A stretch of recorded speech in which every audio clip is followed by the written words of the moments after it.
राधे राधे, जय श्री कृष्णा। आप सभी को मेरे इस YouTube चैनल पर हार्दिक स्वागत है, अभिनंदन है। प्यारे बच्चों, आपने मुझे जो प्यार दिया, सम्मान दिया, स्नेह दिया, इतने दिनों के बाद में जो आप लोग के बीच उपस्थित हुई और आप लोगों ने जो मुझे अपने रिलेशंस के प्रति जो गर्माहट दिखाई है, उससे मैं बहुत बहुत ज़्यादा आप सबकी आभारी हूँ। सबसे पहले कई बच्चों ने मुझसे कॉल करके पूछा, फ़ोन करके पूछा, व्हाट्सएप से पूछा कि मैडम मैं टीजीटी की तैयारी कर रही हूँ, मैडम मैं पीजीटी की तैयारी कर रही हूँ। किसी ने लिखा मैडम स्कूल लेक्चरर की तैयारी कर रही हूँ, किसी ने लिखा मैडम मैं नेट की तैयारी कर रही हूँ, किसी ने लिखा कि मैडम मैं हायर एजुकेशन के लिए और पीएचडी के लिए तैयारी कर रही हूँ, मुझे क्या करना चाहिए। हर एक को बताना, एक एक इंडिविजुअल को फ़ोन पर बताना डिटेल्स में मेरे लिए भी मुश्किल है, क्योंकि समय का अभाव भी रहता है। तो दोस्तों, प्यारे बच्चों, मैं सबके लिए समग्र रूप से बताना चाहूँगी कि जो बच्चे पीजीटी की तैयारी कर रहे हैं या टीजीटी की तैयारी कर रहे हैं, एलटी ग्रेड की तैयारी कर रहे हैं या नेट कर रहे हैं या स्कूल लेक्चरर की तैयारी कर रहे हैं अथवा असिस्टेंट प्रोफेसर के लिए तैयारी कर रहे हैं, उन सब के लिए है मेरी ओर से पहला बात है, सबसे ज़रूरी बात है वो ये कि सिलेबस आपको पता होना चाहिए, सिलेबस आपको रटा हुआ होना चाहिए। ये पता नहीं है कि सिलेबस हमारा क्या है, ये कोई नहीं पूछे और पूछने पर नहीं बताओ, बल्कि फिंगर टिप्स में आपका होना चाहिए। और सिलेबस में भी जितने भी यूनिट हैं, 5 यूनिट है, 8 यूनिट है या 7 यूनिट है या 10 यूनिट है, सब यूनिट में कुछ क्वेश्चंस जो होते हैं बहुत सिंपल होते हैं और कुछ क्वेश्चंस होते हैं साधारण होते हैं और कुछ क्वेश्चंस होते हैं हार्ड होते हैं। दोस्तों, मैं टिप्स बता रही हूँ, ध्यान से सुनना। जब क्वेश्चन सेट किया जाता है तो इंस्ट्रक्शंस रहता है कि 30% से 35% तक सिंपल क्वेश्चन पूछे जाएं, 30% से 35% तक मीडियम टाइप के क्वेश्चन पूछे जाएं और नेक्स्ट 30% क्वेश्चन हार्ड पूछे जाएं। तो अगर आप लोग सिंपल और मीडियम को भी पकड़ लेते हो सिलेबस में से, हार्ड क्वेश्चन को अगर छोड़ देते हो, सिंपल और मीडियम को भी पकड़ लेते हो, तो मेरा दावा है कि आप क्वालिफाई कर जाएंगे। सिलेबस आपको पूरा रटा होना चाहिए, सिलेबस में इफ एंड बट्स नहीं होना चाहिए, सिलेबस को बिल्कुल छोड़ना नहीं चाहिए। सिलेबस में ए से जेड तक का, ए टू जेड तक की आपकी जितनी भी कंटेंट्स हैं, उन कंटेंट्स पर पूरा ध्यान दे करके उससे संबंधित प्रश्न आपको खुद तैयार करनी चाहिए। अगर ऐसा क्वेश्चन आएगा तो हम कैसे जवाब देंगे, अगर ऐसा क्वेश्चन आएगा तो हम कैसे जवाब देंगे, अगर इस तरह से क्वेश्चन आएगा तो हम कैसे जवाब देंगे, ये सब चीज़ आपको जानकारी होनी चाहिए। और दूसरा जो सबसे महत्वपूर्ण बात है वो मैं आपको बता रही हूँ, स्वयं पर विश्वास रखना, आत्मविश्वास रखना। अगर आप स्वयं पर विश्वास रखते हो, आप कंपटीशन क्वालिफाई कर जाएंगे। एक लड़की ने कमेंट में लिखा है, मुझे बहुत खुशी हुई है, मनोरमा है उनका नाम। उन्होंने लिखा कि मैडम, ईश्वर के आशीर्वाद से मैं नेट भी क्वालिफाई कर गई और मुख्य सेविका में मेरा चयन भी हो गया। भगवान भोलेनाथ पर मेरा अटूट विश्वास है। तो दोस्तों, प्यारे विद्यार्थियों, भगवान पर तो विश्वास रखो, पूरा विश्वास रखो। इफ एंड बट्स नहीं होना चाहिए। भगवान पर इतना ज़्यादा विश्वास हो, ईश्वर जो कुछ करता है हमारे लिए अच्छा करता है, हमारे लिए ही करता है। अगर आप उन पर विश्वास रख के करेंगे काम, पढ़ाई, तो निश्चित तौर पर परमात्मा निराश किसी को नहीं करते हैं, आपको भी निराश नहीं करेंगे। मैं आपको बताऊं, मैंने आज तक की ज़िंदगी में कई उतार चढ़ाव देखे हैं, लेकिन भगवान पर मेरा अटूट विश्वास रहा है, आज भी है और कल भी है और कल भी रहेगा। मेरे पुत्र की शादी थी और शादी से ठीक 2 दिन पहले मैं कार ड्राइव करके कॉलेज जा रही थी। पता नहीं अचानक से क्या हुआ, मेरी कार किसी खड़ी कार से टकरा गई, भयंकर रूप से टकराई। उस समय तो मुझे पता नहीं चला कि क्या हुआ। बाद में मुझे एहसास हुआ कि अगर ये कार अनियंत्रित होकर किसी ट्रक से टकरा जाती तो क्या होता। ईश्वर ने मुझे बचाया, बाल बाल बचाया। भगवान पर जो निष्ठा रखता है, जो विश्वास रखता है, जो अपने आप को ईश्वर को सौंप देता है, जो भगवान को सौंप देता है, भगवान उसे निराश नहीं करते। ये मेरा खुद का अनुभव है। मैं विषम परिस्थितियों में फंसी हूं, एक बार नहीं अनेक बार। नुकसान होता है, परेशानी बढ़ती है, लेकिन अपूर्णीय क्षति नहीं होती है। क्षति होती है हल्की फुल्की।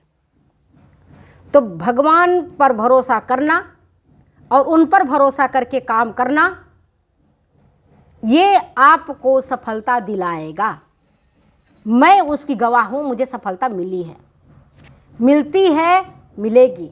मुझे ईश्वर पर पूर्ण भरोसा है। तो भगवान पर पूर्ण भरोसा रखो, विश्वास रखो और स्वयं पर सबसे बड़ी विश्वास रखो। एक हमारे मन के अंदर एक विचार आता है, लोग क्या कहेंगे, लोग क्या कहेंगे, इस पर हम ज़्यादा मारे जाते हैं।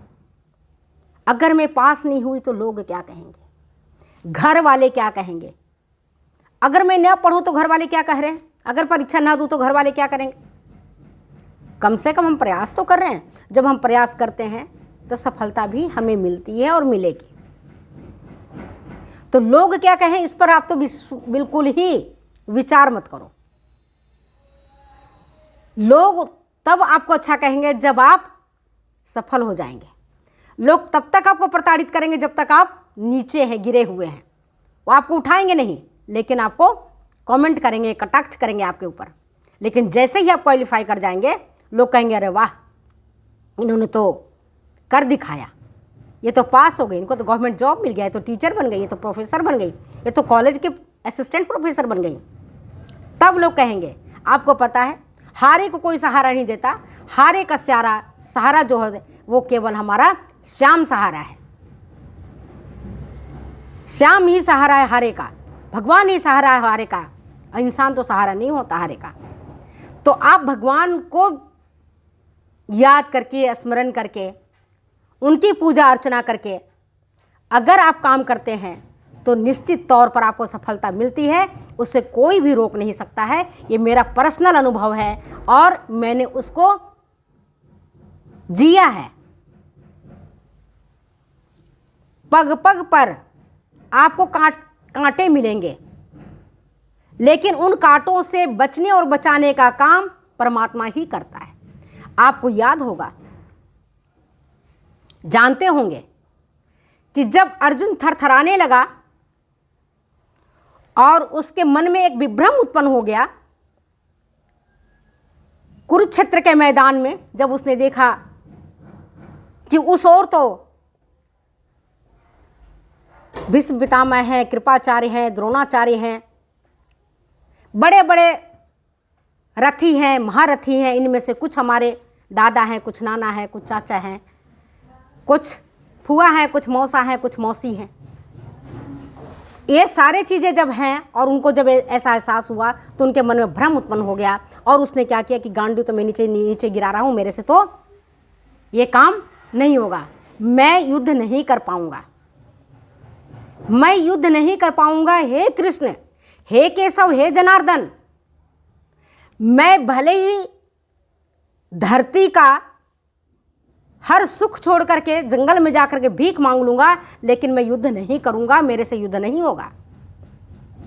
तब भगवान श्री कृष्ण ने उसके मोह को गीता का उपदेश देकर के काटा और बताया कि हे अर्जुन, जो तुम करने जा रहे हो वो सर्वथा अनुपयुक्त है। और उन्होंने गीता के 18वें अध्याय तक जितने भी शंका था, जितने भी संशय था, अर्जुन के मन में जो मोह था, वो सबको उन्होंने बता दिया और लास्ट निर्णय भी छोड़ दिया उनके ऊपर। अब बताओ, मैंने सब कुछ तुम्हें बता दिया है, अब बताने जैसा कुछ नहीं रहा है। अब बताओ कि तुम्हें युद्ध करोगे तो बहुत बढ़िया, और नहीं करते हो तो कोई बात नहीं है, निर्णय लेना तेरा काम है। तो दोस्तों, भगवान पर विश्वास रख करके, भगवान को स्मरण करके, भगवान को याद करके अगर आप काम करेंगे तो दुनिया की कोई भी शक्ति ऐसी नहीं है जो कि आपको निराश करेगी। लोगों का काम ही कहना लोगों का काम ही है आपको नीचा दिखाना, लोगों का काम ही आपको प्रताड़ित करना। तो उनकी बातों पर आप बिल्कुल ध्यान नहीं दें, आप अपनी बातों पर ध्यान दें और पूरे मन से, पूरे लगन से, पूरे इच्छा शक्ति के साथ काम करें। हम जानते हैं हम महिलाएं हैं, हमारे ऊपर जिम्मेदारियां हैं, घर की भी जिम्मेदारियां हैं। जो लड़की नौकरी करती है, किन्होंने कहा कि मैडम मैं टाइम मैनेजमेंट नहीं हो पाता है, मैं स्कूल में या कहीं नौकरी करती हूँ, क्या मैं नौकरी छोड़ दूँ? प्यारे बच्चों, मैं ये नहीं कहूँगी कि आप नौकरी छोड़ो। नौकरी छोड़ने से आपको कोई लाभ विशेष नहीं मिलने वाला है। आप टाइम मैनेजमेंट इस तरह से करें कि आपके साथ के साथ पढ़ाई भी होता जाए और काम भी होता जाए। अगर आप नौकरी छोड़ देते हैं तो जैसे कल के दिन फॉर्म भरना है, किताबें खरीदनी है, कोचिंग करना है या कुछ और काम करना है, तो उसके लिए कोई पैसा चाहिए। पैसा कहाँ से मिलेगा? अगर आप स्वावलंबी हैं तो आपके पास पैसे हैं, आप फॉर्म भर सकते हैं, आप किताबें खरीद सकते हैं, आप कोचिंग ले सकते हैं, तो आप नौकरी तो मत ही छोड़ो। और फिर नौकरी के साथ अपनी पढ़ाई करो। और मैं आपको बेस्ट तरीका बताती हूँ पढ़ाई करने का, जो मैंने किया है, जो मैंने आजमाया है और जो मैंने आपको बताया है, वो ये कि पढ़ाई जो होती है मेरे हिसाब से, अगर आप करना चाहते हो, मुझसे पूछते हो, मुझ पर विश्वास करते हो, तो मैं अपनी बात बताती हूँ। सुबह का 3:30 बजे आप बिस्तर छोड़ दीजिए, 4 बजे तक आप परमपिता परमेश्वर को प्रणाम करके, माता सरस्वती को प्रणाम करके अपनी किताबें खोल लीजिए, क्योंकि उस समय वातावरण बिल्कुल शांत रहता है, किसी तरह की कोई आवाज़ नहीं रहती है। और उस ब्रह्म मुहूर्त में ब्रह्मांड के सारे नकारात्मक एनर्जी खत्म हो जाती है, सकारात्मक एनर्जी का प्रादुर्भाव होता है। और उस समय अगर आप पढ़ाई करते हैं, मन से पढ़ाई करते हैं, तो मेरा वादा है आप लोगों के बीच, आप लोगों के साथ, कि दुनिया की कोई भी ताकत, कोई भी शक्ति आपको जीतने से रोक नहीं सकती है। मैं भी बता रही हूँ, मैंने जो आप लोगों के लिए किताबें लिखी, जो मैं क्वेश्चंस बनाती हूँ आप लोगों के लिए, वो हमें दिन के उजाले में नहीं बनाती। मुझे पता है दिन में 10 काम होता है। जैसे मैं काम करने बैठती हूँ, कभी कोई आ जाएगा, कभी कुछ कहेगा, कभी कोई शोर होगा, कभी कोई आवाज़ दे देगा, कभी कोई काम बता देगा, तो डिस्टर्ब हो जाता है। लेकिन अगर आप उस ब्रह्म मुहूर्त में जग करके परमात्मा को नाम लेकर के काम करती हैं, तो सफलता आपको 100% मिलेगा। ये मेरा दावा है और मैंने इसको जिया है और मैंने इसको किया है। तीसरी जो महत्वपूर्ण बात है, बच्चे, सिलेबस मैंने आपको बता दी, स्वयं पर विश्वास करना सिखा दिया। आपको पता है, God help those who help themselves. परमात्मा उनकी मदद करता है जो अपनी मदद स्वयं करते हैं। आपको याद होगा एक वाक्य, जब महारानी द्रौपदी कौरवों की सभा में दुशासन के द्वारा जब उसका चीर खींचा जा रहा था, हर एक कौरव सभासद से जाके अपनी बात रखी, अपनी बात कही। सबने अपने अपने तरीके से उसकी मदद करने के लिए मना कर दिया, चाहे भीष्म पितामह हो, चाहे कृपाचार्य हो, चाहे द्रोणाचार्य हो, चाहे धृतराष्ट्र हो। तब द्रौपदी ने अपने पतियों से भी पूछा कि हे मेरे 5 पति, क्या आप मेरी मदद करेंगे? क्या आपने मुझे जुए में हारा है? बहुत तरह की उसने अपनी बातें बताई, बहुत तरह से उनको समझाया, किसी ने उसकी मदद नहीं की। तब एक जनार्दन थे, एक हमारा केशव है, एक हमारा कृष्ण है, एक हमारा श्याम है। जब उसने दोनों हाथ उठा करके कहा, हे श्याम, अब मेरी लाज तेरे हाथ में है, अब चाहे तो इस लाज को बचा लो, नहीं तो तेरी द्रौपदी तो एक कौरवों के सभा में नंगी हो जाएगी। और ये देखो चमत्कार, भगवान स्वयं श्री कृष्ण ने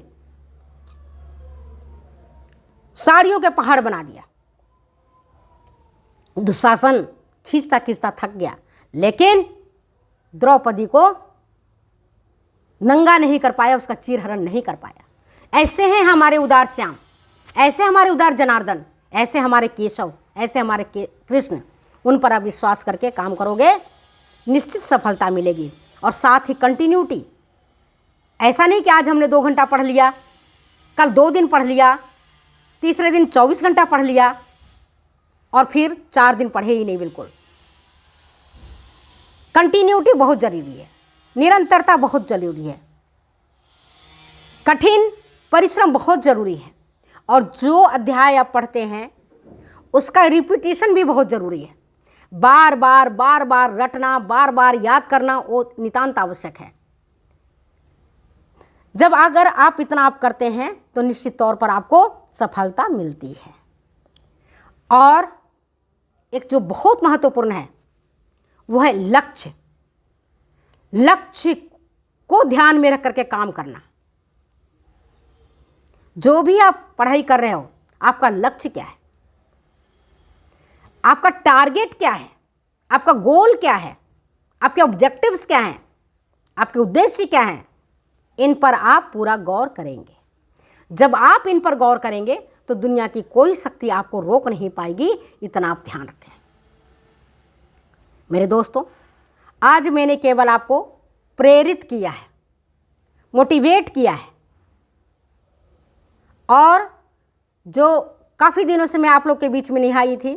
कुछ लड़की बोलती हैं, कुछ विद्यार्थी हमसे पूछते हैं, कुछ को मेरे पर बहुत भरोसा है कि आपको देख करके मुझे ऊर्जा मिलती है। मैडम, आप मुझे पढ़ाएंगे तो मैं पास हो जाऊंगी। बेटा, पढ़ाना भर मेरा काम है, पढ़ना आपका काम है, स्मरण करना आपका काम है, परीक्षा में धैर्य बनाए रखना आपका काम है, घबराना नहीं आपका काम है, और चुनौतियों का सामना करना आपका काम है। तो चलिए, मैं अपने शब्दों को यहीं विराम देती हूँ और फिर मिलती हूँ मैं अगले वीडियो में अगली बातों के साथ। और अब मैं मिलूँगी तो अपने क्वेश्चंस के साथ मिलूँगी, स्टडी के साथ मिलूँगी। कुछ बच्चों ने मुझे स्कूल लेक्चरर का सिलेबस भेजा है, किसी ने मुझे टीजीटी का सिलेबस भेजा है, किसी ने पीजीटी का सिलेबस भेजा है। तो मैं बारी बारी से सब लोगों को मदद करूँगी, पढ़ाऊँगी। इन्हीं शब्दों के साथ मैं अपने शब्दों को विराम देती हूँ। फिर मिलती हूँ बेटा अगले वीडियो में। Okay, bye. जय हिंद, जय भारत, राधे राधे।